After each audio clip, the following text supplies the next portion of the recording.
የስቃዮቻችን ሁላ ምንጭ ምንድነው? ለምንድነው የምናስበው? ማሰብንስ ማቆም እንችላለን?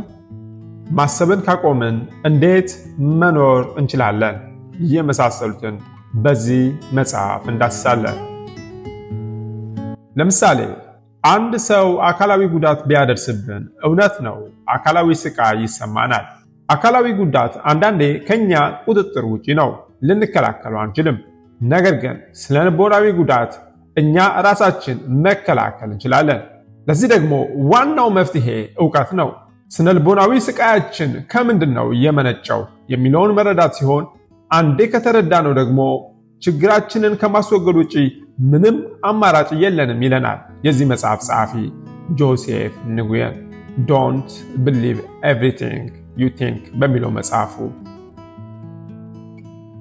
ሃይ የማዚነት ዩቲዩብ ቻናል ተከታታዮች፣ ዛሬ የማቀርብላችሁ መጽሐፍ ዶንት ቢሊቭ ኤቭሪቲንግ ዩ ቲንክ የሚለው መጽሐፍ ነው። በጆሴፍ ንጉየን የተጻፈ መጽሐፍ ነው። እንግዲህ ይህን መጽሐፍ ትወዱታላችሁ ብዬ ተስፋ አደርጋለሁ። መልካም ጊዜ፣ መልካም ቆይታ ከጸጋዬ ጋር። ሙሉ ለሙሉ ወደዚህ መጽሐፍ ጠልቀን ከመግባታችን በፊት በሐሳብና በማሰብ መካከል ያለውን ልዩነት እንመልከት። በዚህ መጽሐፍ ጆሴፍ ንጉየን እንደሚነግረን ሐሳብ በተፈጥሮ ያለ ነገር ነው።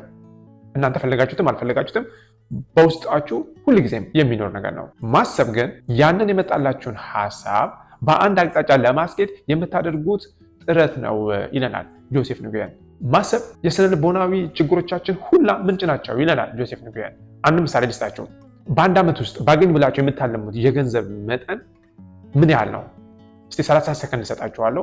መልስ በራሱ እስከሚመጣላችሁ ጠብቁ። ይህንን ገንዘብ ለማግኘት ምን ለማድረግ አስባችኋል? አሁንም 30 ሰከንድ ጠብቁ መልሱ እስከሚመጣላችሁ። ከዚህ ምሳሌ እንደምንረዳው አብዛኞቻችን በመጀመሪያ ምን ያህል ገንዘብ ትፈልጋላችሁ ብዬ ስጠይቃችሁ በቀላሉ በውስጣችሁ የምትፈልጉት የገንዘብ መጠን ይታያችኋል። ነገር ግን ይህንን ገንዘብ ለማግኘት ምን ለማድረግ አስባችኋል ብዬ በጠየኳችሁ ቅጽበት በውስጣችሁ የተለያዩ ሀሳቦች ብቅ ማለት ይጀምራሉ።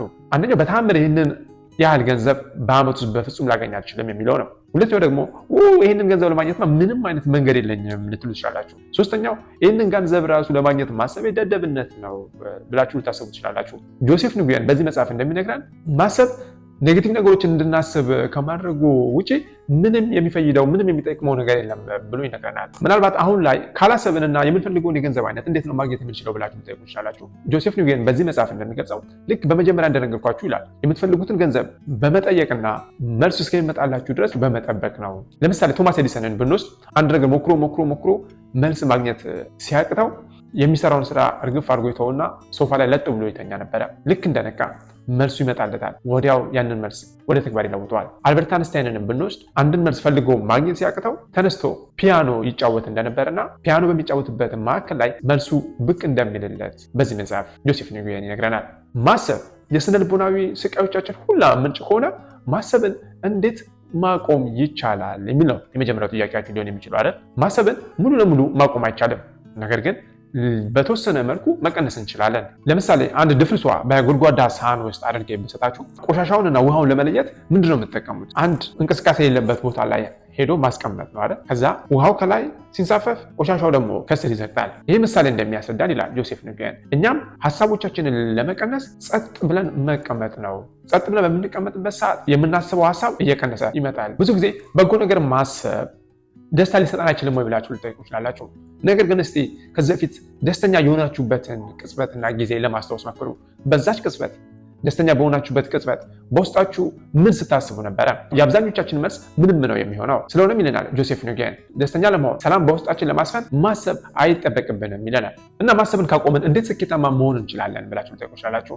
ጆሴፍ ንጉየን በዚህ መጽሐፍ እንደሚገልጸው አንድ ነገር ከልብ ወዳችሁት እና ደስ እያላችሁ የምታከናውኑት ከሆነ የማሰብና የማሰላሰል አቅማችሁ እንደሚቀንስ አስተውላችኋል? ለምሳሌ የኦሎምፒክ ተወዳዳሪዎችን እንመልከታቸው። ኦሎምፒክ በሚወዳደሩበት ቅጽበት እያንዳንዷን ነገር እያሰቡ የሚያከናውኑ ይመስላችኋል? ማሰብ አይኖርም እያልኳችሁ አይደለም ይለናል ጆሴፍ ንጉየን። ስለዛም ይለናል ጆሴፍ ንጉየን የስኬታችሁ ጥግ ጋር የምትደርሱት ማሰብ ያቆማችሁ ዕለት ነው ይላል። ማሰብን ካቆመን ህልምና ግቦቻችን ምን እናደርጋቸዋለን? አንድ ነገር አስታውሱ። ቅድም እንደገለጽኩላችሁ ማሰብና ሐሳብ ሁለት የተለያዩ ነገሮች ናቸው። ከማሰብ የምታገኙት ዓላማ ሁሌም ስቃይ፣ ችግር እና ጭንቀት ነው ይዞባቸው የሚመጣው። ነገር ግን ከሐሳብ የመነጨ ዓላማና ግብ በሚኖራችሁ ጊዜ ነገሮችን ያለምንም ጥረት ማከናወን ትችላላችሁ ይለናል ስለሆነም ይላል ጆሴፍ ኒጉየን በውስጣችሁ የሚመጣውን ሐሳብ ተከተሉ። ብዙ ጊዜ ይህንን ስሜት ገት ፊሊንግ ወይም ደግሞ ውስጣዊ ስሜት በሚል እንጠራዋለን። ይህንን ውስጣዊ ስሜት ማንም ቢሆን ሊረዳችሁ አይችልም። ምክንያቱም እናንተ ብቻ ናችሁ ይህ ስሜት ሊሰማችሁ የሚችለው። ሁሉም ቢሆን ይህንን ውስጣዊ ስሜታችሁን ማመንና ወደምትፈልጉት ደረጃ እንደሚወስዳችሁ መቀበል አለባችሁ ይለናል። ምናልባት ይሄ የሚሰማኝ ስሜት እውነተኛ እንደሆነ እንዴት ማወቅ እችላለሁ ብላችሁ ልጠይቁ ትችላላችሁ። ለምሳሌ ይለናል ጆሴፍ ኒጉየን ክብደት ለመቀነስ ብትፈልጉ በዚህ ቅጽበት ምን ማድረግ እንዳለባችሁ ውስጣችሁ ይነግራችኋል። ያነግራችሁ ብዙ እንቅስቃሴ ማድረግ፣ የምትመገቡትን ምግብ መመጠንና መቀነስ። ነገር ግን ብዙ ጊዜ በፍርሃት ወይም ደግሞ አይሆንልኝም፣ ባካችሁ አይሳካልኝም በሚል ስጋት ከመሞከር ራሳችንን እንገታለን ይለናል። በውስጣችን የያዘን ፍርሃትና ያይቻለንም መንፈስ ከለቀቅ ነው ከዚህ በፊት አይተነው የማናውቃቸው ታምራቶችን ማከናወን ትችላላችሁ ይለናል ጆሴፍ ኒጉየን። ይሄ ውስጣዊ ስሜት የምንለው ምንድን ነው? ይህ ውስጣዊ ስሜት አንዳንድ የሃይማኖት መጽሐፎች ከፈጣሪ ጋር የምትገናኙበት፣ ሌሎች ደግሞ ከዩኒቨርስ ጋር የምትነጋገሩበት መንገድ ነው ብለው ይነግሩናል። ውስጣዊ ስሜታችሁን በምትከተሉበት ጊዜ በሚያስገርም ሁኔታ ያላሰባችሁት የቢዝነስ ስምምነት የምታደርጉበት፣ ከዚህ በፊት ለማግኘት የፈለጋችሁትን ሰው ድንገት የምትገናኙበት፣ ህይወት በቃ ቀላልና ፈልጉት ሁላ እንደ ፍቃዳችሁ የሚከናወንበት ይሆናል ይለናል ጆሴፍ ኒጉየን። ከዚህ በፊት ለማከናወን ወራት የሚፈጅባችሁን የነበረውን ስራ አሁን ግን በቀናት ውስጥ ማከናወን ትችላላችሁ ይላል በዚህ መጽሐፍ ጆሴፍ ኒጉየን። እንግዲህ የዚህ መጽሐፍ አጠቃላይ ዳሰሳይን ይመስላል። ትወዱታላችሁ ብዬ ተስፋ አደርጋለሁ። ስላዳመጣችሁኝ አመሰግናለሁ። በሚቀጥለው ሳምንት አዲስ መጽሐፍ ይዤላችሁ እመጣለሁ። እንግዲህ መልካም ጊዜ። እወዳችኋለሁ። ቻው።